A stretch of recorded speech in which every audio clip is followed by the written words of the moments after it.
Well, welcome everyone.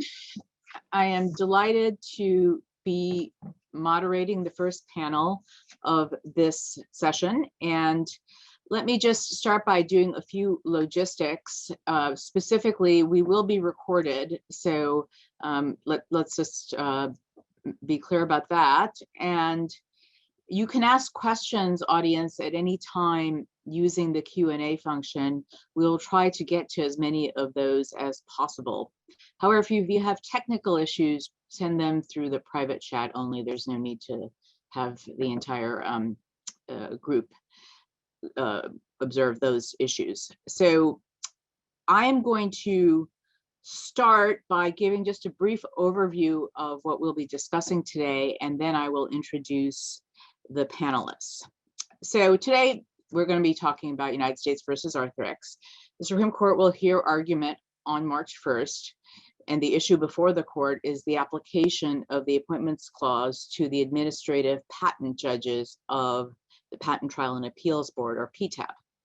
Congress established the PTAB in 2012 in order to create a robust inter partes review system for challenging what might be viewed as poor quality patents. Since then, the PTAB has been the subject of 6 Supreme Court cases, and this is the second constitutional challenge. In a decision below, the Federal Circuit held that the PTAB judges, who are currently appointed by the Commerce Secretary, are principal officers who have to be appointed by the President and confirmed by the Senate. The Federal Circuit, then determined that it could cure the constitutional defect by prospectively severing the application of statutory removal protections to the administrative patent judges, or APJs. The Supreme Court will hear argument on both the principal officer question and the issue of proper remedy. The persistent controversies surrounding the PTAB raise important questions for IP law and for innovation policy.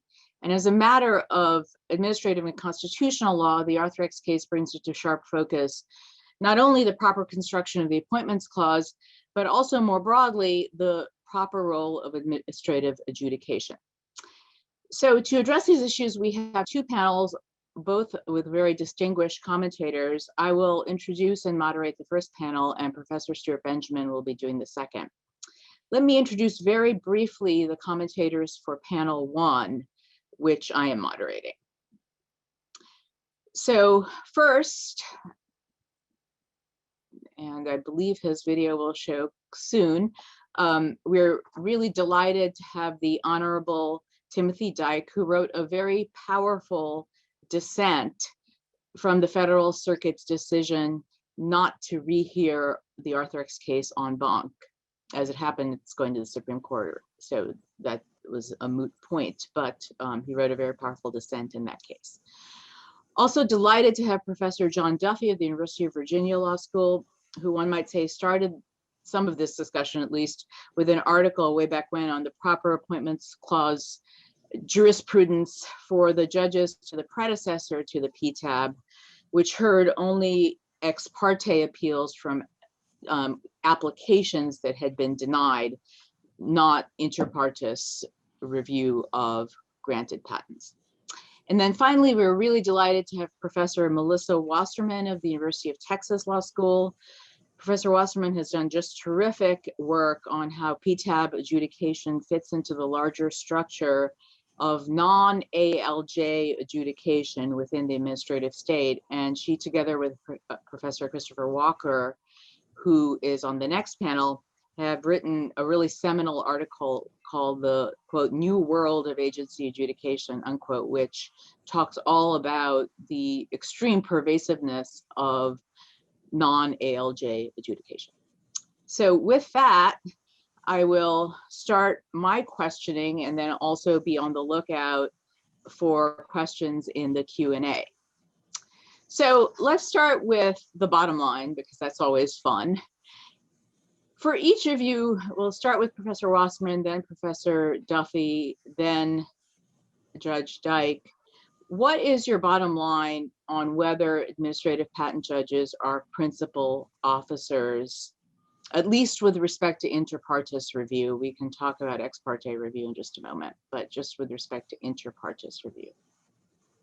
Yes. So my bottom line would be that they're not, I think they're unlikely principal officers. And just, very sort of quickly, my take on when I read the Federal Circuit Arthur's opinion, right, it just struck me as a very formalistic analysis with respect to the factors as to whether they were principal officers. And my sort of analysis of the case law and particularly the supervision the director has would be enough to make them inferior officers. Terrific. So you would just get rid of the case on the first question and we wouldn't have to bother with what the remedy is. Yes. Terrific. All right, Professor Duffy. So I think that the administrative patent judges as currently configured, at least in their role of adjudicating private party disputes, so that's private party versus private party in inter partes review, are not inferior officers and therefore are unconstitutionally appointed. I'm not using the term principal officers because that term is not used in the Appointments Clause. It's used elsewhere in the Constitution and has a different meaning than what we're using here. It is used in the case law, but I'm going to avoid it. So I don't think that they have, I think that to make them an inferior officer, they'd have to be, have some substantial review from a superior officer, the director or some other superior officer who's appointed by the president with the advice and consent of the Senate. In terms of the remedy here, I think the remedy that the Court of Appeals gave is insufficient, which is just eliminating their tenure protection. I don't think that that really addresses the key problem, which is that these inferior officers can render final decisions where a Senate confirmed person has at best this extremely complex sort of Rube Goldberg machine to try to influence them, but not really to change the outcome in any certain way. All right, well, we already have disagreement and that's great. Before we get to all of the disagreement, let's have Judge Dyke weigh in on his bottom line. Right now, we have three positions. We have the position of the Federal Circuit majority that unless the removal protection is eliminated, they're principal officers. We have the government's position that they're not principal officers under the structure that exists. And we have the Arthrex position is that unless their decisions are subject to review by the agency head, they're principal officers. I wonder whether we're maybe not looking at this quite in the right way. And in my view, I think you can argue that there are two functions that the APJs are performing. One is they're adjudicating private disputes, applying Federal Circuit law. And that adjudication really doesn't involve any question of agency policy. But there's a second role that they're playing, which is manifested particularly in the decisions about initiation and termination, which do involve the application of agency policy. And in that respect, they are reviewed by the director. So what I'm saying is that first function, adjudication, they're not reviewed by the director. Second function, articulating agency policy about initiation and termination, real parties and interests, they are subject to the director's oversight. So I wonder if we shouldn't look at it as involving two different functions, and only one of which is an Appointments Clause concern, and that is the function of applying agency policy. In my dissent, I suggested that we ought to be thinking of this a little bit more in functional terms the way Morrison did, and not just a simple Edmonds type analysis. Do they have a superior? They have a superior for one function, not for the other, but I would think that they don't need a superior officer for the adjudicative function because they're subject to, on legal issues, de novo review by our court. Terrific. So it sounds like we have a real spectrum of great bottom lines. So Professor Wasserman would say they're just not principal officers, and apologies to Professor Duffy for using that term, but it is used. Professor Duffy would say they are, or he would say they're not inferior officers. And Judge Dyke would split the functions in a slightly different way from the way I split them. I originally, in my questioning, split them between inter partes and ex parte review. Judge Dyke, you would split them in a very interesting way between the adjudication of the private party disputes and the initiation and termination. So that I actually have not, perhaps I can press you further on that. I have not seen that other than in some of your writing. Has that argument been taken up by others as far as you can tell? As far as I can tell, not. And I'm a little surprised that the government's position hasn't taken account of the possibility that it's not a bright line test of supervision versus non-supervision, and that we'll look more at the functional questions the way Morrison did, and the way Chief Justice Roberts' recent footnote in the Celia Law Firm case suggests is appropriate. Very interesting. Do either you, Professor Wasserman, or Professor Duffy, want to respond to Judge Dyke's very interesting position, which, as I said, I have not seen really becoming pervasive, but I find it very interesting myself. I'll go with Ms. Melissa. Why don't you go first?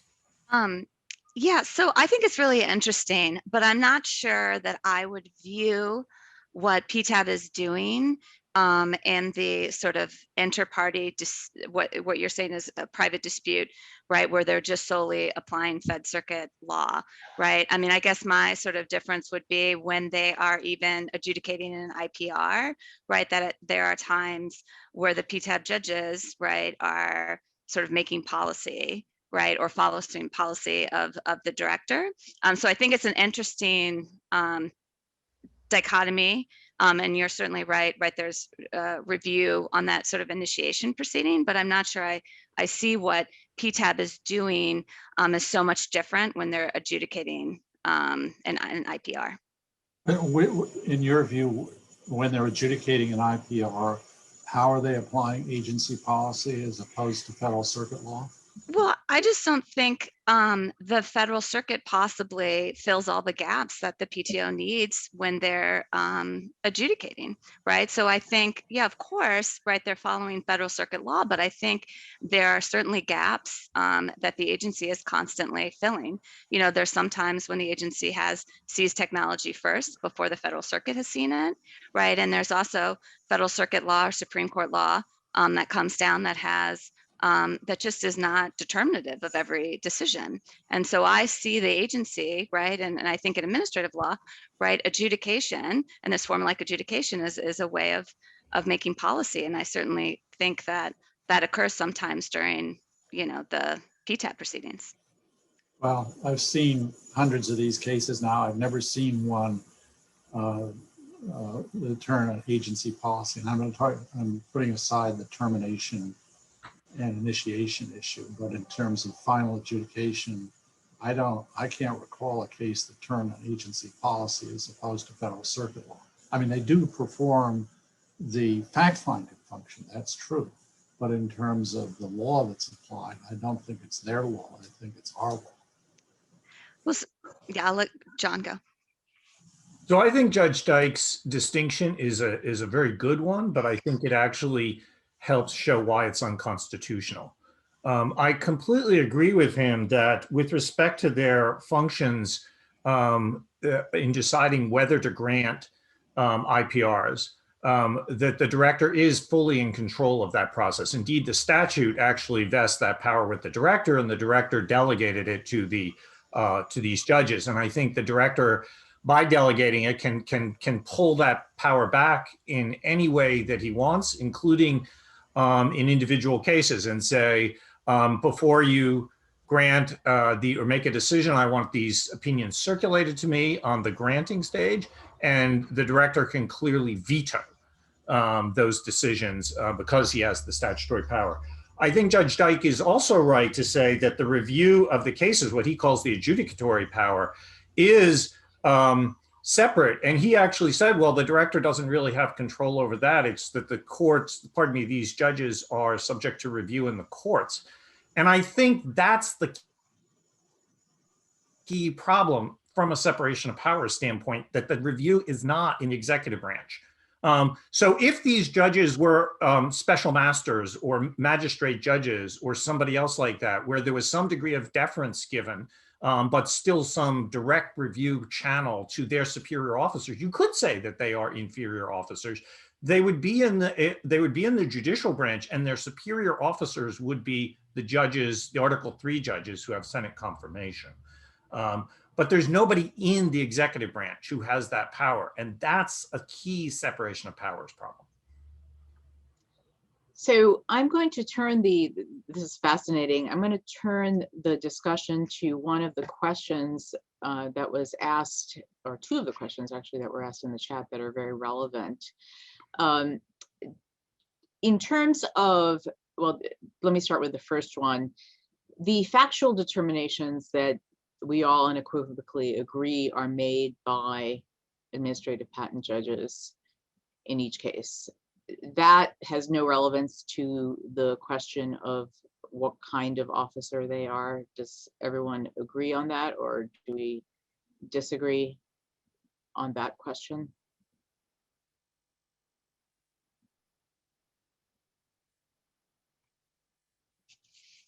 Yeah, I think I agree on that. Okay. Yes.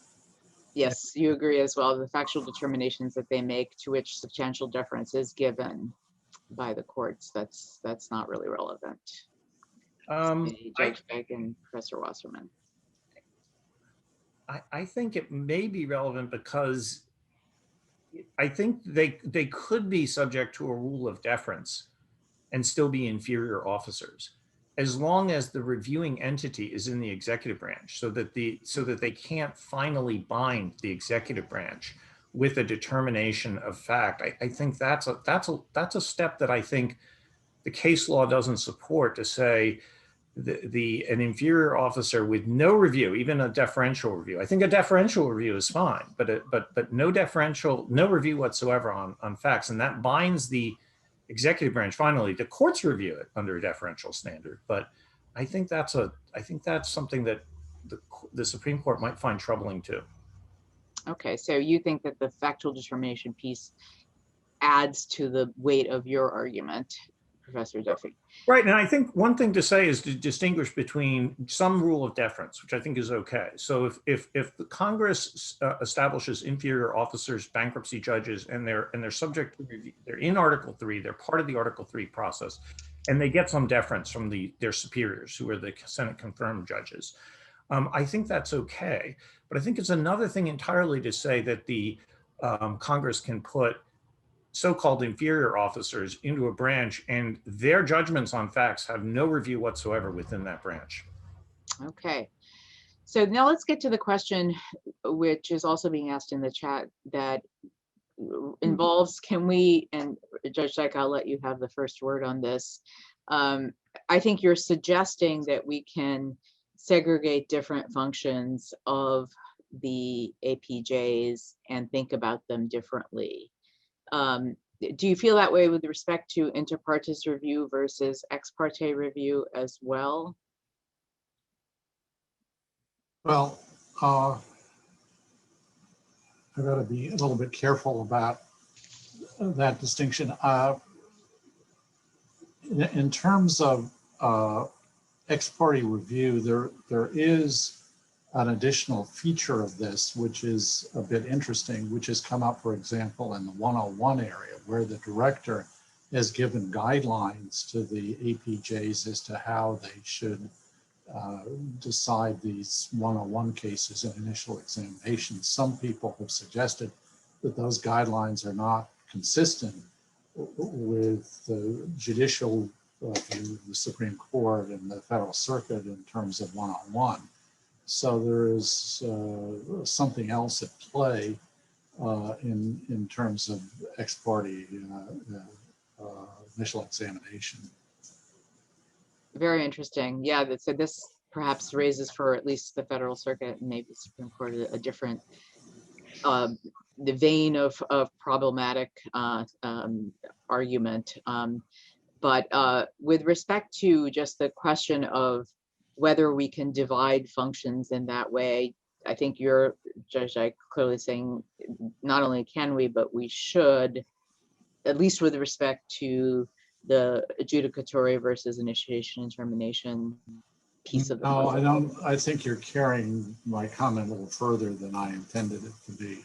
Okay.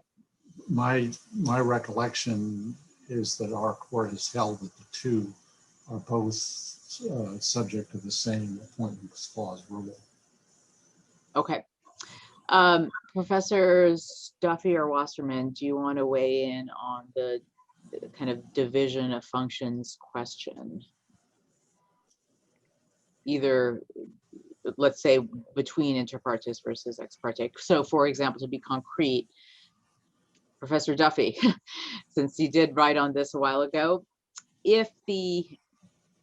hypothetically, if the PTAB judges were limited to ex parte appeals through some mechanism, either legislative or judicial, would that the appointments process then be constitutional? So I think, first of all, the court has to decide this case, which is an inter partes case involving two private parties where the government is not necessarily a party. The government can be an intervener. But the key thing I think that's different is that in the inter partes cases, in the ex parte cases, and indeed even in the inter partes old inter partes re-examination, which was before the AIA, the government was the party. So if you sought judicial review, you're always seeking it against the government. And that is controlled by the director's office. That's controlled by the director's office. So the director can confess error in the Court of Appeals. And I think if the director does confess error, that is an effective veto power over the board. And that can be done by the solicitor of the patent office, who is an inferior officer subject to control, subject to being ordered by the director to take that position legally before the court. So I think that's a different case. Mm-hmm. And I've gone through hypotheticals about, what are the other circumstances? But I think the correct answer is simply for the court to say, well, that's not this case. We don't have to just declare all functions of the APJs unconstitutional. We're dealing with a case which involves an IPR. And this applicant is saying the use of the APJs in this case is unconstitutional. And I agree with them on that.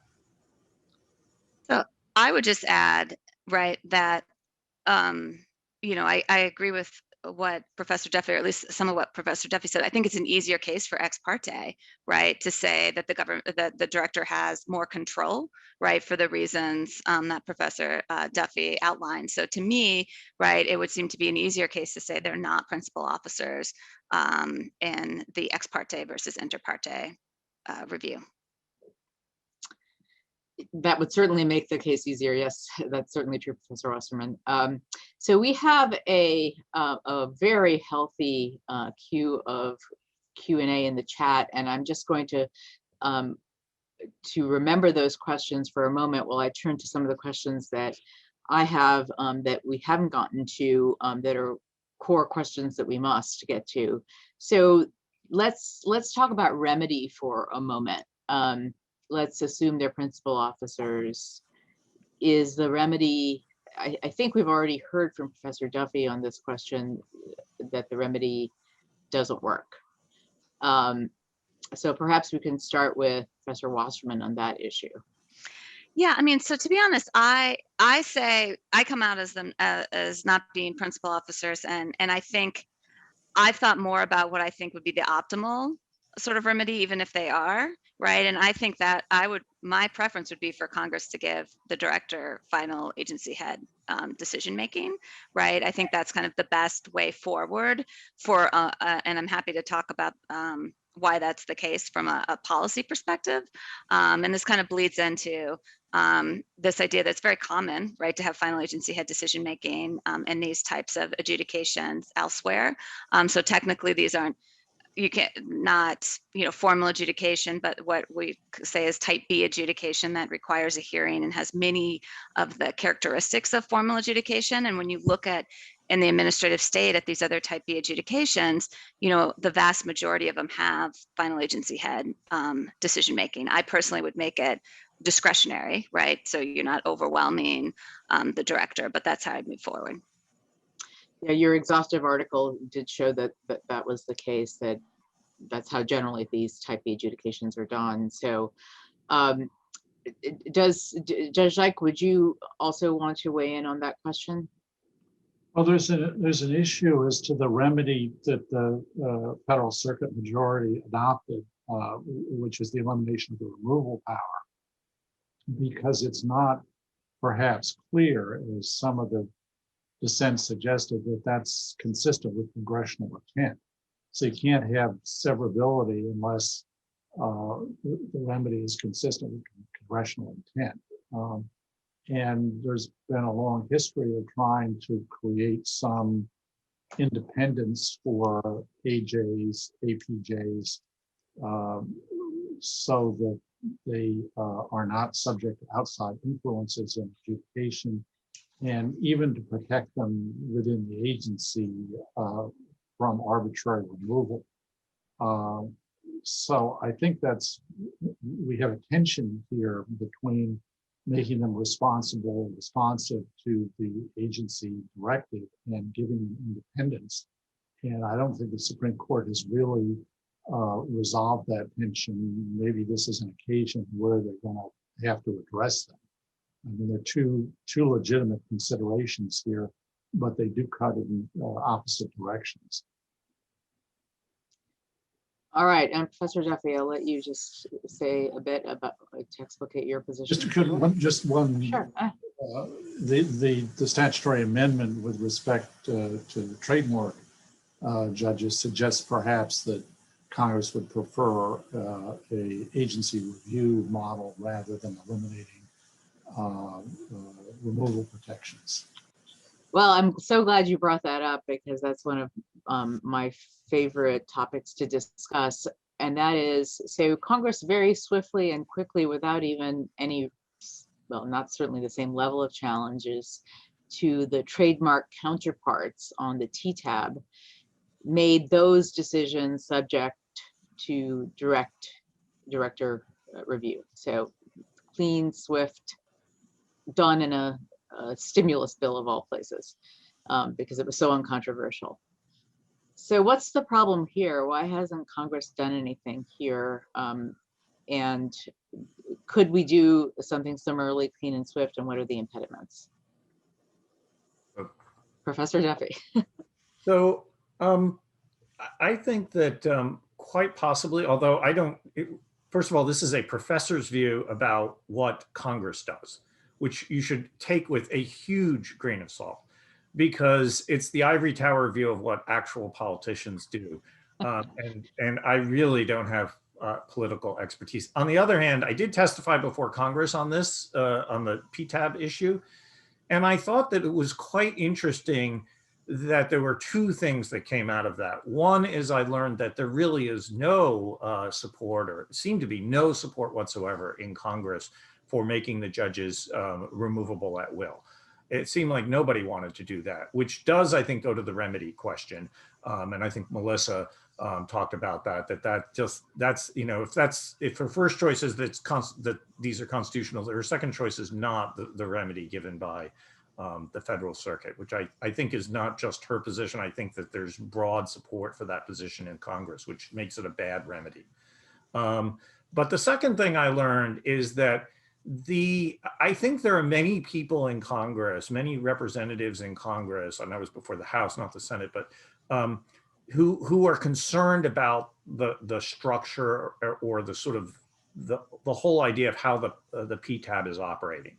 And if they're going to agree to a fix to this, they might want other things too to fix. the PTAB, and that might have held up any kind of quick fix, that there is some sense that if they're going to give the quick fix, they want other things changed too. And that makes it a much more complex deal to get done. Mr. Wasserman. Yeah, I would just add in, I mean, that's really interesting. And I also wonder if why there wasn't as much pushback on TTAB is just because in general, the trademark don't see TTAB as powerful maybe as PTAB, or because trademark rights spring from use, right? And trademark registration isn't necessary to have those. And so I think historically, when you talk with trademark attorneys, they haven't always paid as much or as close attention. Now, granted, federal trademark registrations are incredibly common right now, but it still, I don't think, seems to have, that people don't seem to think it has as much sort of power as PTAB does. So perhaps maybe that might have had something to do with the political economy of being able to get that through, where there's more pushback on the PTAB side.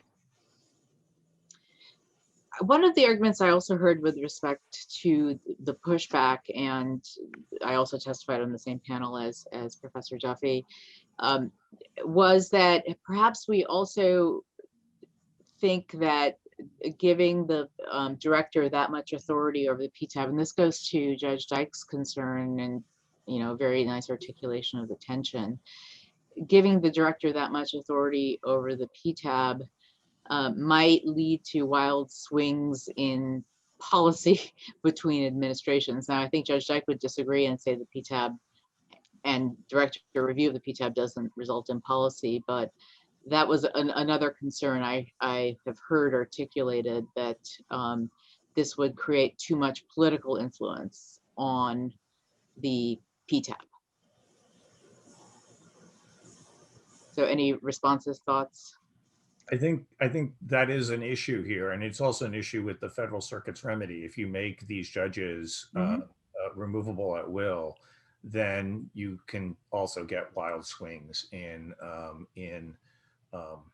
outcome, not because the judges are actually getting fired. The whole point of a sword of Damocles, of the ability to fire at will, is not that it falls very often, it's that it's hanging there. So you could get judges who are trying to mimic the policy or the preferences of the agency head, and those could switch dramatically between administrations, just as I think in many areas of administrative law throughout the administration, policies change. I think some policies have changed in the last month, I think.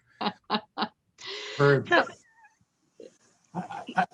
are two kinds of supervision here. One is the direct review by the director, which you now have in TTAB. And the benefit of that is it's on the record, it's visible to everybody, everybody knows what's going on, and judicial review is available if there are issues about that. The other kind of supervision, which is the one that the government argues for, is indirect and not on the record and not so much subject to review. So there's been some expression of concern that the indirect kind of supervision is less desirable than the direct kind of supervision that a director review would bring about. I'm not taking a position on that, but I do think there's a legitimate issue there as to whether one type of supervision is better than the other. So yeah, Professor Wasserman, I know you've written a lot on presidential opinion panels, and so could you speak to that question? Because I think Judge Dyke is perhaps saying that they're not as good as director review. Yeah, I mean, so I do think that's one of the benefits of just having director review, right? Because I think the question here is how much power does the director really have?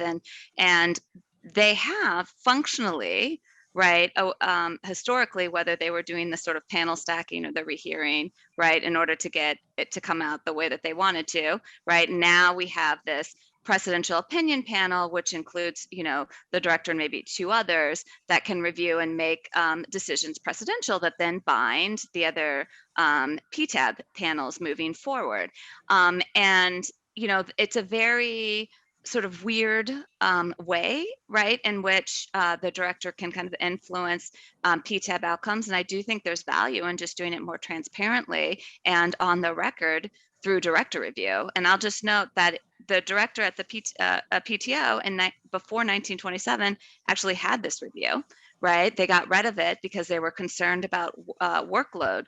And they, at that time, put this blueprint in for what we have right now, which is this weird, 3-panel, right? The director gets to technically choose who can be on it. So he has, or she has, a lot of influence. It's just a very sort of indirect way. And I think moving forward with, director review in a transparent way would make a lot of sense. So at least there is some agreement on director review perhaps being a slightly better way to go, although whether Congress will do anything along those lines is unclear.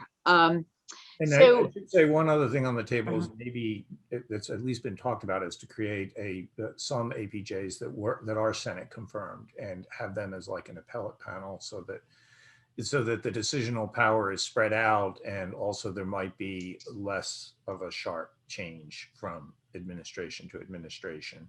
I want to say for sure, though, I think director review is constitutional. Because after all, a single director can also grant a patent. That's been true for a long time. The director is Senate confirmed. The director can grant a patent, which is a very significant act. So giving all that power to the director may not be what Congress wants to do, but I think it's constitutional. Correct. And the 3-panel position or proposition, I think, is exactly what some patent attorneys would prefer, because they think it would result in fewer swings between administrations. Now, given how slowly Congress moves on confirming any potential appointments, I'm not sure that this would be something that would be a very swift way of dealing with, changes in administration. The proposal is to have certiorari review by that panel, essentially.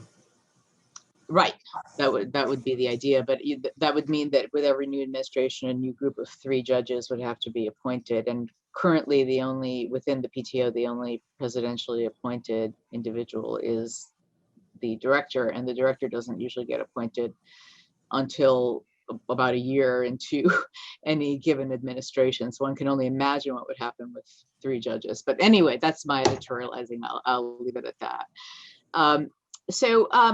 Let me finish by just asking how you think this case fits into the group of 6 cases the Supreme Court has taken on the PTAB since the PTAB was created. And I will have each of you perhaps leave it at that, because that is an interesting question that I suspect the next panel will have fewer opinions on.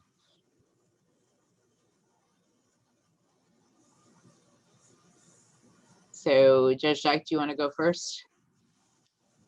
I think the only common theme is that there are some people who don't like the PTAB, and they have been bringing one challenge after another. I don't see the challenges as being particularly related. Okay.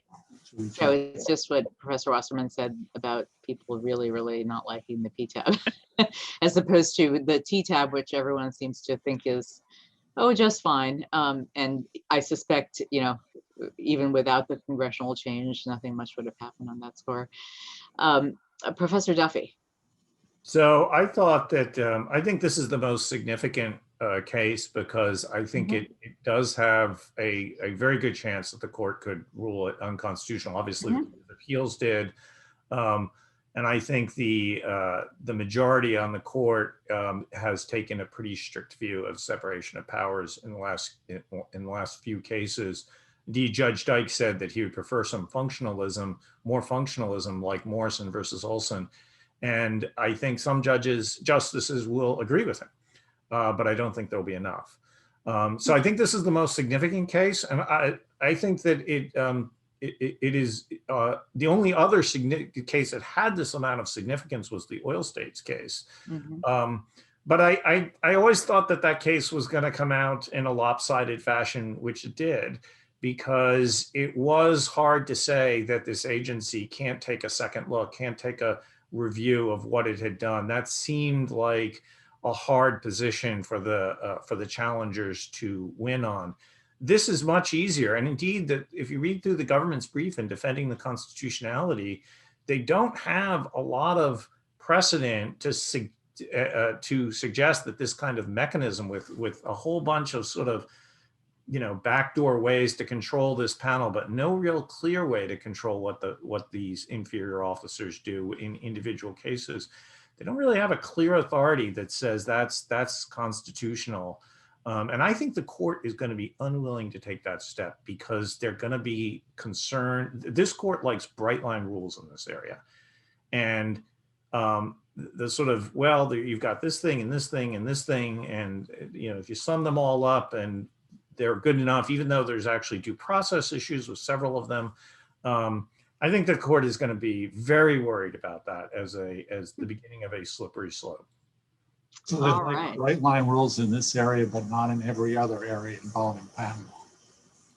So I think that's right, because it is separation of powers law. They're not, I guarantee you one thing about this case: the justices will not view this as a patent case. They will view this as an appointments clause case. Yeah. And so even the oil states case, I think the majority did view it as a patent case. And very much the question was, what is a patent? Is it a public right? Is it a public franchise? Or is it a private right? Is it a property right that the government, once given, can never take back? It's like a bear trap. And that was a patent question. So the justices could think this is good for the patent system, and our theory here is good for the patent system, but it's not going to have major implications throughout the administrative state. This case will have major implications throughout the administrative state. All right. Well, so I'm being told by my superiors, if you will, that it's time to end this panel, but I do want Professor Wasserman to have the last word, because I think she has given us a very visceral sense of how the PTAB is disliked. So perhaps you could talk a little bit more about that.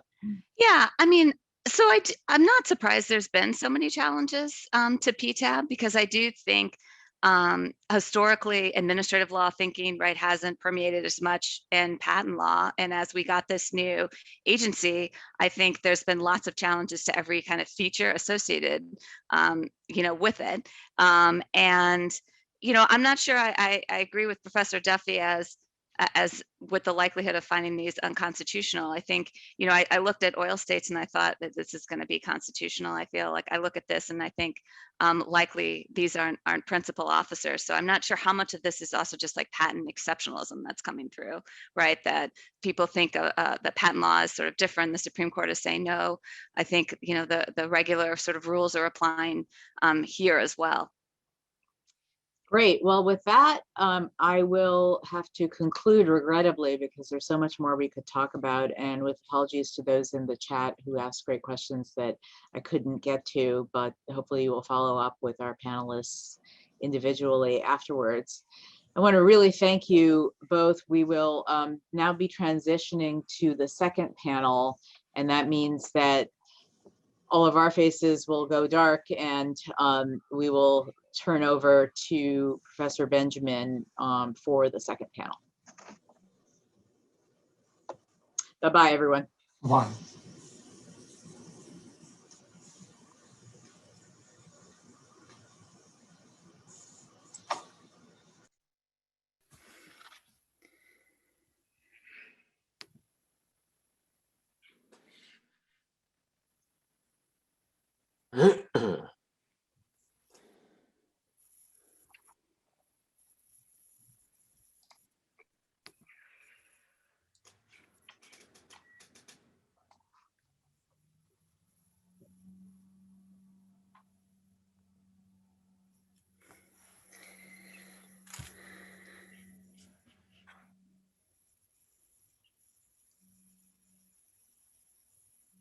All right, can everybody hear me okay, I trust? Great. Yes. All right, so now it's time to jump in for the second panel. I'm going to very briefly introduce people because I really want to get to the discussion. So these introductions will be short and not sweet. So Professor Michael Azzamo, who has taught at UCLA and Stanford and Santa Clara Law School, so he's just been moving up and down the California coast. Jennifer Mascott, professor at Scalia Law at George Mason, who just left being at OLC, slight localizing point. And when I interviewed at OLC, I was interviewed by none other than John Duffy, who asked me very, very tough questions. Nina Mendelsohn from Michigan Law School, and Christopher Walker from Ohio State Law School. So let me just jump in particular, picking up on where John Duffy left off. I'm curious if anybody on the panel wants to respond to anything from the first panel, and then also tie that in, talking about some of the larger issues at play in this case with respect to who constitutes a principal officer. Oh, and sorry, one other thing. There's 4 of us. In the interest of time, I actually would prefer just to have you all jump in, and if 2 people jump in, then I can play cop and who goes first. But I'd rather not have to waste a lot of time calling on people, etc. So anybody wants to jump in, please jump in on this in response to the first panel and the larger issues at play. I can start if people are okay with that. Great. I have to say to Professor Walker, first, go blue. I don't have my Michigan Stadium picture, and I regret that, but go blue anyway. I think this case has tremendous implications all over the administrative state, as Professor Duffy said on the first panel. The Arthrex factors that the Federal Circuit mentions are in particular, is there an officer with power to reverse the patent judge's decision, and is there removal at will? And those were important factors to them. There are officials all over the government for which this is an issue. In the Justice Department, the Deputy AG, the Associate AG, these are presidential appointees, not removable by the AG. We have officials that are insulated in lots of other ways. The actuary at the Social Security Administration, who's removable only for cause, but also making important decisions. And then, agencies within other agencies like FEMA and the FDA, these are agencies headed by presidential appointees that are not removable at will by the heads of the agencies within which they're located, but are understood as supervised to some extent. If all of these become understood to be principal officers, that could have big implications. I just want to call out 2 quick things. First off, many of these are already Senate confirmed officials. To that extent, they satisfy the principal officer requirements. But in the name of greater accountability, the more officials held to be principal officers after a case like this, if the court ends up agreeing with the Federal Circuit, the less ability the president will actually have to run the administrative state. And here I particularly want to call out the problem of Senate confirmation. Right now, the Senate has confirmed 8 of President Biden's appointees. The more principal officers there are, the less flexibility there will be for the president and heads of agencies to designate these lower level officials, and the more difficulty there will be in getting a government set up and running. So Stuart, if I can jump in on that same point that Nina was making, the implications of holding that adjudicators are principal officers when there's no agency review of their decisions has a hugely destabilizing influence on the government, just in addition to the examples that Nina raised. In my work on so-called type B adjudication for the administrative conference, I identified a number of such agencies. They're really quite important. One's the Civilian Board of Contract Appeals. Its judges are not reviewed by any executive branch level. The debarment and suspension function for government contractors, that's spread across every agency of the government. There's an officer of each such agency that does debarment and suspension cases. There's no review of their decisions aside from judicial review. This is also true of the Board of Veterans Appeals. The members of the BVA provide adjudicatory decisions, and no one reviews them in the executive branch. And there are other examples as well. So this is way bigger than just PTAB. So I agree with Professor Duffy and Professor Asimo and Professor Mendelson that the general issues at stake here, the principal versus inferior officer line, obviously could have huge implications for the just administrative state and the running of government. I'm a little more cynical, I suppose, about whether such big waves are going to actually come to fruition when the court takes a look at this case. For one, I think that this court, particularly in some of the appointments and removal opinions, removal ones in particular written by the Chief Justice, has proven very masterful at being able to find distinctions between different positions. And so I think if the court, for whatever reason, were to find that aspects of the structure here were unconstitutional, that it would really narrowly cabin its decision and not reach into other areas, number one. Number two, one thing that I find really interesting here is I feel like I see a lot of parallels in the briefing of this case and the arguing and its posture in some ways to the Lucia decision that was before the court with the appointments clause on the officer versus non-officer line. And interestingly, the lead brief here by Smith and Nephews, written by Mark Perry, the same attorney who argued Lucia.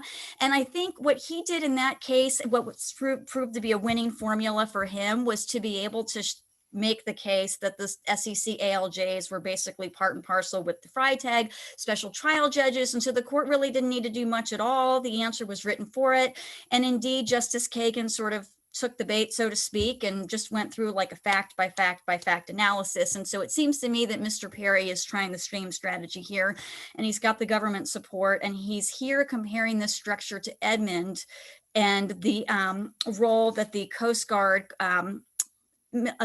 criminal appeals judges played.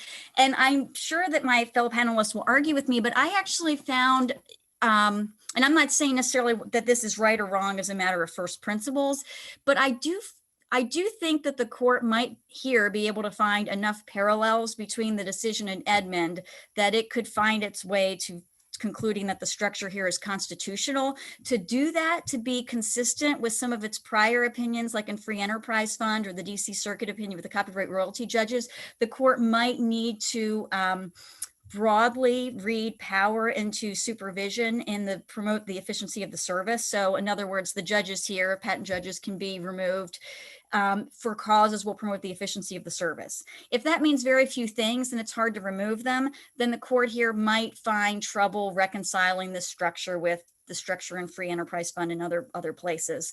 But I think the court's much more likely to sort of say promoting efficiency means these folks can be removed and supervised on a lot of levels and find this constitutional rather than going the other way. So I don't know if you want to jump in, Chris. Let me just say very briefly on that, right?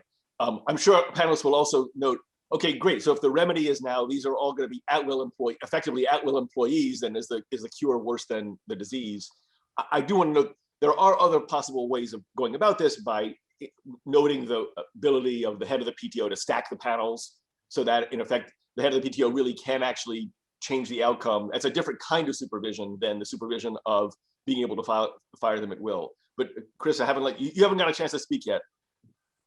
Yeah, well, we've got like a very different views. I guess I view this case as much narrower than Professor Asimo or Professor Mendelson. I think that the number of other adjudication systems where you don't have agency head review is limited, and Michael's right. I mean, some of them are very important, but most of them have an easy fix, a statutory fix of providing some type of agency head review. I'm less optimistic than Professor Mascott is on the court not adopting a formalist approach here. And part of the reason why is oil states. I think in the backdrop of this case, Chief Justice Roberts and Gorsuch are going to be thinking about how this involves private rights for them, right? And how this is not just, and I think that's going to be there. Whereas in another case, perhaps Chief Justice Roberts would be more interested in adopting a more functionalist approach or reading Edmund a way to kind of get around it. I think he's going to be thinking a lot about the rights that are interested here. And panel stacking is not going to make him too happy, or argument at oil states. And so I don't know. I mean, the hardest question for me is the remedy here that the Federal Circuit embraced. I mean, it's a policy matter. It's awful, and Congress should fix it today. They've got a way to fix this easy, as Professor Duffy mentioned in the first panel. But I guess, like, more importantly, I'm not even sure it works. to cure the constitutional defect that the Federal Circuit found. And so that's going to be problematic for the court in kind of charting a path forward if they do adopt, a foremost approach and strike down the current structure. Can you say one more sentence about why it doesn't work? Yeah, I've tried to come up with one sentence on this. I wish I did. In fact, I think Professor Wasserman and I had a long conversation a few weeks ago where I was trying to come up with one sentence. I don't think that making them at will changes the fact that, like, under the Edmund, like the structure, that it actually makes them inferior. And I'm not convinced that that works. To kind of cure the fact that the agency head doesn't have the ability to overturn a specific decision. Now, maybe, and this is where it gets beyond one sentence, and I'm sorry, Stuart, maybe you combine it with the fact that the head of the agency still has the ability to somewhat stack panels and the like, right? And maybe when you combine those, you feel better about removing, as a constitutional matter, removing the removal protections. But I don't know. I just think it's the more you think about the remedy, the more I think about the remedy, less I'm persuaded that it actually works to make them inferior officers. So I think that also relates to this question about formalism versus functionalism. I will say I'm with you, Chris. I'm gonna take the formalist bet on most any separation of powersy case that the Supreme Court's gonna accept. That's just my own guess. But it does relate to this question, because there are different kinds of ways, if you wanted to be more functionalist, or if you wanted to sort of have kind of a sliding scale, right? So you could imagine saying, well, for people who have particularly significant kinds of functions, then we're going to say that they're different for those who have somewhat less significant functions, or we could try to have more or less executive functions, et cetera. Does any of you find any of those kinds of approaches normatively attractive? You can also talk about what the Supreme Court will do, but I'm also just interested, like, do you think that makes any sense? I can jump in again on, I'll just say I really like Professor Mascott's optimism that this case will not be decided on purely formal grounds, although I don't know that I would totally endorse, her proposed solution, which would basically be loosen the for-cause discharge standard to something very weak. In terms of the normative question that Professor Benjamin just asked, yeah, I think for-cause removal, insulation from removal is actually an important design tool to guard against particular dysfunctions in the administrative state. So if they're going to take a more functional approach, I'm hoping that's not going to be what they focus on as some kind of critical means of accountability, the ability to remove. As Professor Duffy said in the earlier panel, there is a sort of Damocles issue here. There is kind of the impending danger. You'll lose your job if you don't do what your political overseers want. And there are some special dangers that poses. I think that was kind of below the surface in Morrison versus Olson, but obviously it was an aspect of the case that many people focused on. And there are particular kinds of decisions that are vulnerable, to being aimed at political friends or foes, and we want to minimize the risks of those, whether those are particular, particular decisions being made, particular enforcement actions being brought, or highly technical decisions. And here I'm thinking about the FDA and its emergency use authorizations for hydroxychloroquine, other kinds of decisions that were made by agencies that we think of as being as wanting to be driven by very professional concerns, very expertise-laden concerns. Now, the FDA is not an independent agency, but there has been talk about more for-cause protection for some of the officials in that agency. I think that's something that ideally we at least want to have on the table as a means of designing kind of our best administrative state and not have it ruled out on formalist grounds in this case. So Stuart, if I could give my perspective on this, this is, to me, a kind of an unusual constitutional case. In all the important constitutional cases I can think of, there are strong value conflicts.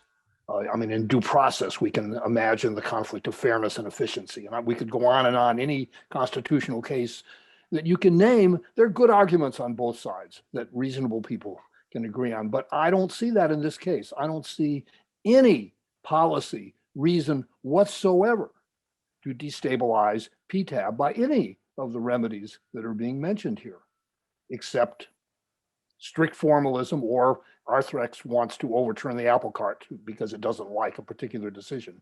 But it's hard for me to see that litigants generally would want to have a system in which the APJs can be removed without cause, and therefore will bend to every political wind. You wouldn't want that, right? Nor would you want a system of presidential appointment and senatorial confirmation. So do you really want this to look like the way federal judges were appointed?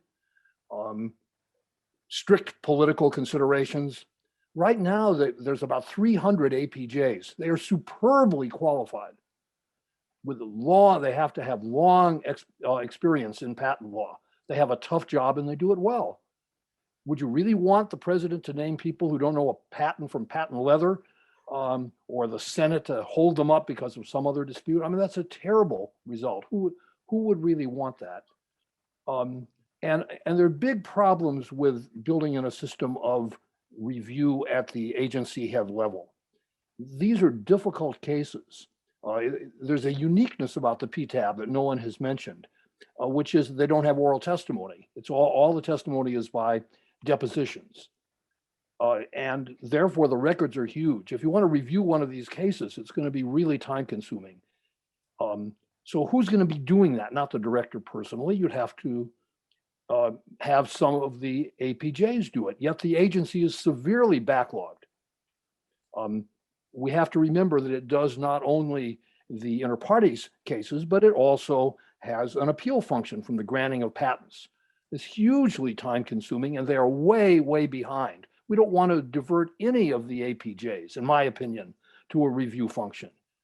So all of these solutions are terrible solutions, and there's no useful political reason to do any of them. So that's why I'm hoping, I'm a functionalist, okay, I admit it, that the Supreme Court will make a functional decision to say this is useless. Let's find a way around it. So, by the way, I'm glad none of us are sugarcoating it here. Let me just note from the comments. One policy argument. I take it you're unpersuaded by Michael is reading here.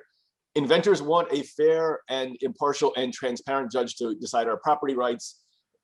The underlying point here is that some inventors think of the PTAB as being hostile to intellectual property rights, right? I mean, there is an underlying valence here, an assumption about the PTAB and how it works.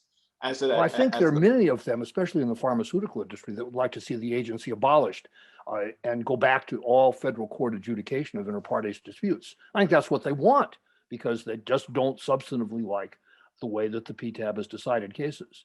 But I think that's a terrible idea, and that this highly expert agency is doing a great job. And abolishing the agency, which is, I think, the underlying agenda, would serve only the interests of certain patentees, not the public interest.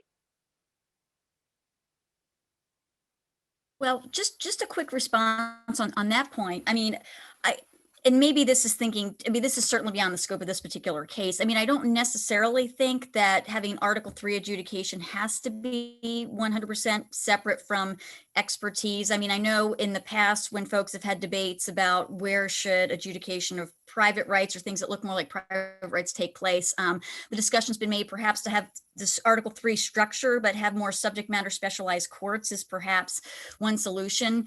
I mean, I resist the idea that we want to stay away from too much small p political control here. I mean, obviously, anytime executive power is exercised, it needs to be done to take care of the laws be properly executed. I mean, the trouble that we have is once we're inside the executive branch, is the accountability is through supervision, up and down the chain. And I want to sort of give a caveat that, my historical first principles research, again, has been between the officer and employee line. And so I can't speak today to my own sort of view, having not yet done the historical analysis of where the principal versus inferior officer line falls. Gary Lawson's done a lot of good work on that I mean, as a textual matter, this is getting a little bit off course here, but if you look at the word inferior in the Constitution, it appears in the main body of the Constitution 4 times. One, inferior officers of the United States in the Appointments Clause, which we're talking about today, which doesn't tell us what kinds of officers it contrasts with. The other times it appears are all in conjunction with contrasting inferior with the Supreme Court or Supreme tribunals. And so there seems to be, as a textual matter, without unpacking the history, definitely some relationship with supervision. Does that mean that anybody who's more than one layer, or at least one layer in with the supervisors and inferior officer? Possibly, but what we just don't know is what it takes to be supervised and whether it comes down to how you can be removed or how you can be directed. And what I took Professor Walker to be saying is, even if you can remove people easily here, if you can't tell them what to do, maybe there's a problem. And I think that is a complicated question and could possibly turn on the significance of the duties. I mean, certainly you would think folks within the executive branch could decide what type of office supplies to use, how long to let a proceeding go, whether to admit certain kinds of testimony, perhaps without review. Does what's happening here far surpass that, where folks have to be directed? Does the presidential opinion panel's power help ameliorate this? I don't know. I mean, and I think those are all questions perhaps that the court will have to look at here. But it does seem to me that recently the court has been more apt to look at the at-will and the removal side as the mechanism for supervision, whether we think that's the right way or not. And at the end of the day, I think we've got to have executive officers be able to be directed by someone, whether that's on the front end or the back end, who's within the executive branch. Chris, do you want to jump in? I have other questions. Chris, I don't know if you want to jump in here before I. So there's a few different strands that I want to pull on. So one way is, how much of this do we think it goes back to maybe Michael Asamoah's opening point, is in some senses specific to the PTAB, and we can really say, look, we really can't imagine a holding, even a formalist holding, that really is limited. It's at one extreme. I know, Michael, you think the answer is no, because we have all these other agencies that have internal review mechanisms. To the other extreme, which is maybe this won't actually be limited to the adjudicatory context, right? I mean, this could go a lot broader outside adjudication. I'm wondering, again, less what you sort of predict the court will do and more how you think through how we should, what we think is the way that courts should address questions like that. Because again, this could apply quite broadly beyond adjudication. And again, people should jump in. I don't feel like calling on people. You should unmute yourselves and just talk.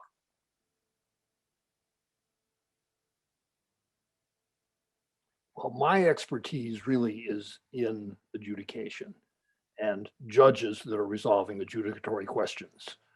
And I think the Supreme Court needs to segment that from other kinds of officials of the federal government who have much more political tasks. And there, the presidential appointment and Senate confirmation has a very valid function.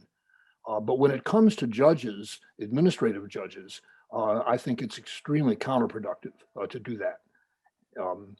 I think all of us can have appreciated and winced at the dysfunction of the appointment of federal judges. That's occurred in all administrations. I mean, it's so political. You don't want that for administrative judges, and especially not patent judges. So I think the Supreme Court needs to find a way to treat adjudicators separately. I'll jump in here as well. And maybe this isn't specific. I want to respond partly to your question, Professor Benjamin, and partly to some points that were made earlier in the discussion. Professor Mascott pointed out that the courts have been thinking a lot about removal as important as a means of control. And I just want to underscore that that's been in the context of the take care clause, right? These have been independent agency cases. We haven't so far, the court hasn't so far explored that completely in the appointments clause. But even in the take care cases like Free Enterprise Fund, the court has been willing to say, One layer of for cause restrictions is acceptable, right? They upheld the SEC's kind of phantom for clause restrictions in that case, even as they struck down the second layer of for cause restrictions. And so on the other side of this, is also, a deference to Congress and Congress setting up institutions which work and which serve legitimate goals. And I would say that's not just adjudication, as Professor Asimov is pointing out, but also, other functions that might benefit from some level of insulation. Here, I've always been quite persuaded by Professor Adrian Vermeule's article on conventions of agency independence and how, even though the Attorney General is an executive official, we have concerns. We don't want to have so much small p political interference into decision-making. We think of the Fed as an independent agency because we see financial decisions as uniquely vulnerable. At the same time, politics, small p, has a very valid role to play in terms of decisions like how big a role government should play in individual lives, how much risk we should bear and the like. I don't see politics as inevitably a pejorative problem. But the point here is, on the other side, besides control, we also have to, I'm hoping that the court will be sensitive to deference to Congress and the way it sets up statutory schemes that work. And that also means the way it structures particular office positions, which to my mind means removal shouldn't be the key issue. Other issues like appointment up front should matter, structures and procedures should matter, oversight in general of someone's functions should matter, rather than removal as a potential penalty for, a bad decision in an individual case, whether that's an adjudication or a technical decision. Jen or Chris, do you want to jump in? Well, I mean, I agree with much of what Professor Mendelson was just saying, particularly in her point about congressional structure of the offices. I mean, to the extent it's important to point out in the Appointments Clause that it explicitly says offices are those that Congress establishes by law. And so I think that actually has good accountability portions of it, right? We can't just have the executive branch creating a lot of offices out of whole cloth. We wanted a congressional role. And so, and then also there's a role obviously with inferior officers. Congress can choose to have them be appointed in an alternate role, not by the president with Senate consent. And so presumably as part of that, Congress can also maybe impose some qualifications. And so I do think on the front end, Congress could continue to have accountability by making sure that administrative patent judges have to meet certain threshold requirements of qualifications. Maybe it can impose even more of that to make sure we're not just getting, political cronies off the street in important roles. And I do think it's possible, again, without having gone through and done the analysis, that you might think that the founders had an understanding that Congress, in establishing these inferior officers, would also be able to impose some restriction on how long the office was going to last. I mean, certainly there were there were year-long limits of terms imposed early on. Maybe there could also be certain limitations on why folks are removed. But I don't, and so in Congress, in its necessary and proper authority, could maybe impose limitations on at-will removal. Although that sort of gets us back to the question we always have, right? As long as it's consistent with the rest of the provisions of the Constitution and the president's executive authority to supervise and this and that. And so, yes, probably Congress can put some restrictions, but where does it go too far when it's taking away any meaningful supervisory authority?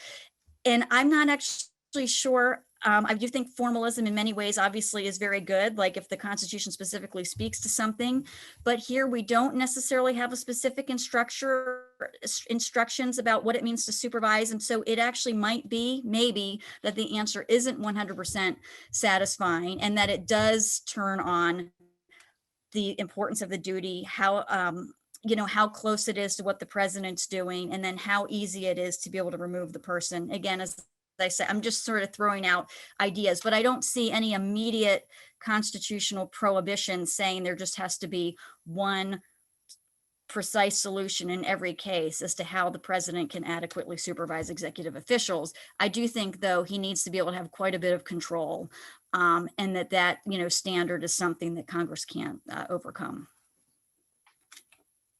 So the ABA issued a resolution, House of Delegates resolution back in August on how to fix Arthrex. And I mean, not surprisingly, through a lot of negotiation, it ended up being pretty broad, open-ended, and didn't take a position on whether there should be single director agency review or there could be a panel set up of principal officers to kind of fix the issue. But, you know, and I guess full disclosure, the ABA Administrative Law Section co-sponsored this, and I chair the ABA Administrative Law Section. So, you know, obviously was more involved than I wanted to be in this. But as we were like surveying the potential solutions, there were a few others that kind of came up that are a little bit less orthodox. One is to switch to a central panel agency to create a federal administrative judiciary where all agency adjudicators are housed, and the principal officer there would be a chief administrative judge that's Senate confirmed. But that is one way if you're trying to get rid of the politics and maintain the expertise. I happen to think that's an awful idea, but it's one worth considering. Another one that came up. And then rejecting. What? And then rejecting. Yeah. Another one that came up that I think is worth considering is, and Professor Mascott kind of hinted at this, is the idea of making them true adjuncts of Article III courts. So instead of being agency adjudicators, they would be like bankruptcy judges. They'd be inferior officers appointed by courts. They'd have certain expertise, just like bankruptcy judges do. But the court would have more de novo, or at least more search and review of their decisions. So that, I mean, just a couple other ideas. I don't like that either, but that's because Professor Asma don't agree about political control of agencies. I think it's important, if we're going to have an agency adjudication, that there needs to be political control of that. And if we don't want that, we should send it to Article III courts. But I do think those are other options that are on the table that Congress could explore if, you know, if they don't like the outcome in oil states, or sorry, in Arthrex. So we're talking about a whole lot of different factors. You know, we now run the risk that, you know, like Justice Thomas loves to make fun of these multi-factor tests. Like, you know, I guess I just do want to note. So first, question came up in the comments: is any of that actually consistent with Edmund? So one of the nice things about Edmund is it actually says pretty straightforwardly, if you don't have a superior, then you can't be an inferior officer. And now instead we're going to bring in all these other factors. So one question is it consistent with Edmund? But I'm also just kind of interested in you know, is this, in all seriousness, is this actually the way you would want to go, given that this would mean, Michael has done a ton of work on this. All these different agencies have these very specific regimes. And so we would now have courts getting very deeply into trying to understand what's really the texture of what happens at agencies. Because we all know there are some agencies where the heads of the agencies, in theory, can oversee what the judges do, but they don't really in reality. So we take that into account, you know, that some agencies basically, they never really overturn, and another, they overturn all the time. So once we're out of formalist land, how confident are we about the ability of judges to come up with factors that we would find remotely attractive and tractable? Well, we functionalists say that it's better for the courts to just keep hands off and not try to find solutions where there really are no problems. As Stuart says, each of the agencies that I've identified, and I know there are many, many other adjudicating agencies outside the Administrative Procedure Act where there's no internal review, each one of them does present different problems of resources, expertise, and so on. So I'm urging the Supreme Court to simply get rid of this case by saying there's adequate supervision in the PTAB, and therefore that the APJs are not principal officers, and really try to keep hands off and not destabilize many, many agencies across the government that are working well. Nina, Jen, or Chris, you want to jump in? Well, I guess to be clear, I have perceived actually our conversation to really be about the Edmund supervision standards. So I mean, I had thought what we were all saying, and maybe folks are saying something different, but that we were all trying to figure out just what that meant. And sort of even Edmund itself suggests there may be several different modes of supervision, right? There could be directing on the front end, or there could be firing people on the back end when they don't do what you want. So I think we're just all trying to figure assuming that is the standard, because it seems pretty constitutionally based. What does that mean, and what does that look like? And I think, I mean, it is true that agencies are doing many different things and having many different structures. I mean, we haven't talked about this quite as much today. I mean, I think part of these problems arise actually because they are sometimes doing, or often doing, well beyond the types of executive adjudication that would have been done closer to the founding. So I guess if we're having trouble deciding or figuring out what supervision is, I would say go back and practice, try to figure out what has more of like a hundreds of years or decades of practice behind it. What were folks doing at the beginning, number one, and then number two, some of these questions have become more needlessly challenging than they should be, just because we've gone away from a more formalist approach to deciding what issues should be before agencies in the first place. And they're involved in too many things that are really touching more on private rights or imposing huge fines and penalties that really should have been more the provenance of Article 3 courts in the first place.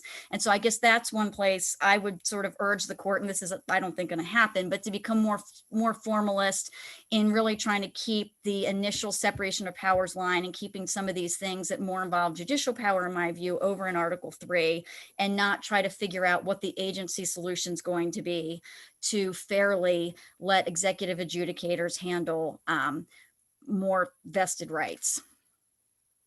So let me just say briefly, maybe misunderstood. I thought some of the panelists were talking about various kinds of factors of, how important these interests are, how significant, and so that strikes me as not under Edmund. I thought some of this conversation wasn't just about, is there real, supervision crisply or not. And in any event, as Michael's opening comment noted, there's a huge variety here, and so you even trying to drill down to have a nuanced understanding of what supervision would entail means getting pretty deep into the weeds of how these agencies operate. And so insofar as Michael's answer, I take it is, as a functionalist, he wants to lead us to the political process. Okay, that's one, yes, that gets courts out of it. That also then means courts are out of it, right? Depending on what you think of that or not. I guess the point I was just making is, all of it, none of these are bright line rules. And this is a court.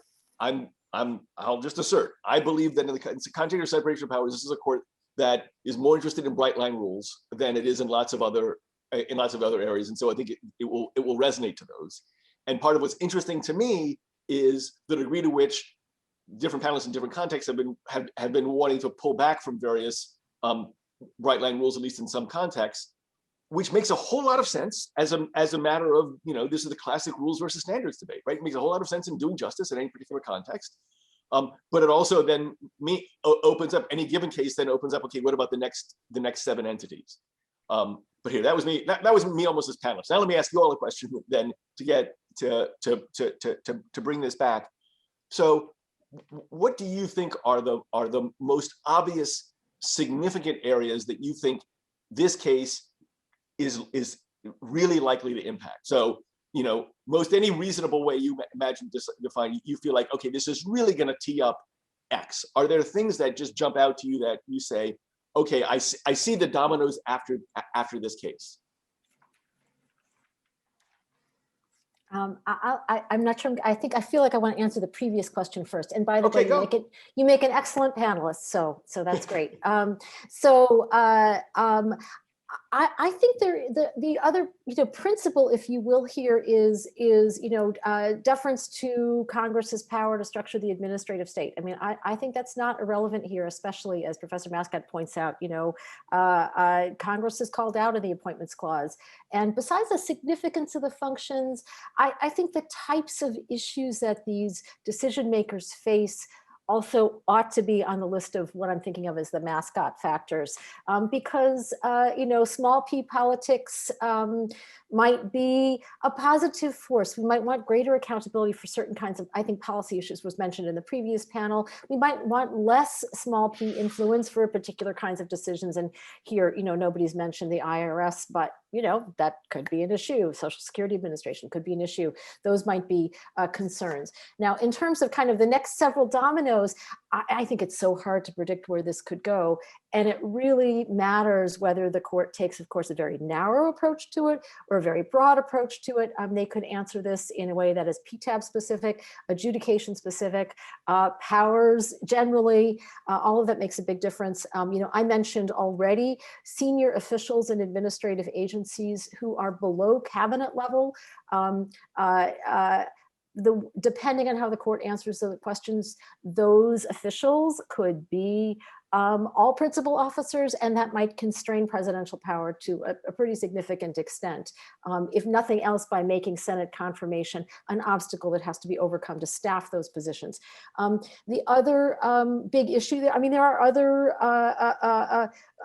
Professor Asamoah already mentioned a few agencies that might be affected by a ruling here. I'll just add the National Indian Gaming Commission looks to me like it could be unconstitutional depending on how the court resolves this case. And particular positions could be unconstitutional depending on how the court resolves this case. The chief actuary at the Social Security Administration seems like a good target for me. And of course, that has a big effect on how that program ends up getting structured. But let me just jump in. Dick Pierce is coming from the comments. He wants to know, and what about SSA ALJs? Absolutely, the double. Justice Breyer called this out, I think, in his Lucia dissent, right? The 2-layer 4-cause problem. Depending on how the court resolves this case, it might squarely bring up the issues Breyer raises in his dissent in the Peekaboo case. Others, you should jump in. I should say, this is now a chance for any closing comment. We only have like 2.5 minutes left. So this is your chance to, whatever is the valedictory you want to have to the world, to go forth and prosper. This is I'll this just is your say, chance. Fingers crossed they stay narrow. That's my last words. Yeah, I'm gonna take the no bet on that. But anyway, I'll let others know. I'm saying let's not mess up the PTAB. Here we have a well-functioning, extremely valuable agency. All the solutions suggested are suboptimal. Leave it alone. And I guess my parting statement would be that to the extent that the court is feeling uncomfortable here, like that there's a lot at stake and not sure about how to weigh due process and impartiality versus supervision, that the court would be willing to reconsider whether too many issues are coming before agencies, too many things that really are private rights in the first place. And that when the court thinks about supervision, it should think about the front end and the back end, and maybe be willing to take a look at interpreting efficiency of the service and what does that mean, and making sure that executive officials are subject to meaningful executive supervision. Just very quickly, see, are you saying the dissent, you're saying they should go back to the dissent in oil states? I'm saying they should think about it. They should think about their line if they're uncomfortable and think there's a due process concern. Having traveled too much in patent law circles over the last few years, working with on that paper with Professor Wasserman, I have to say that Professor Asamoah's very rosy view of PTAB working great is not one that everyone who owns a patent would share. Maybe I'll just got to put that out there. And that an elections matter theory of presidential administration and agency adjudication may have a lot of force there. And if it doesn't, then perhaps the agencies shouldn't be adjudicating these patent disputes in the first place, and they really should be back in Article 3 courts. But I don't share Professor Asamoah's completely rosy view that these are just expert bureaucrats adjudicating cases neutrally and the like, or at least that's not what a lot of patent owners would say with their experience of PTAB adjudication. Did they like federal courts better? Some judge that's never seen a patent before taking up these cases in the federal district court for South Carolina? I think by and large, people in this field like to see some judges with some expertise in the very technical areas of patent law, which I'm personally am lacking. Don't know about you, Chris. I'm not a patent law expert, Professor Asamoah, but I'm also not convinced that the system is as rosy as you view it. All right. Well, for better or for worse, we are now at the end of our time. I like to run a tight ship. We are now at the end of this time. So I want to thank all of the panelists from both panels. This has been great, and we've covered a tremendous amount of ground in a short amount of time. We'll see if the Supreme Court oral arguments can cover as much ground in the time that they have allotted. Let me just say now, just in closing, this has been put forward by the Center for Innovation Policy at Duke Law School. I think there'll be a slide up. Any of you are interested, you can see the URL for the center. You can find out about other events. We, as you might imagine, this is directly in our wheelhouse, and there's lots of other things that we do as well. So I would encourage you to get on our mailing list, check out the URL, etc. But without any further ado, let me thank the panelists and everybody else who's in the audience. This has been great. Thanks to all of you all. Go forth and prosper. Thank you. Bye-bye.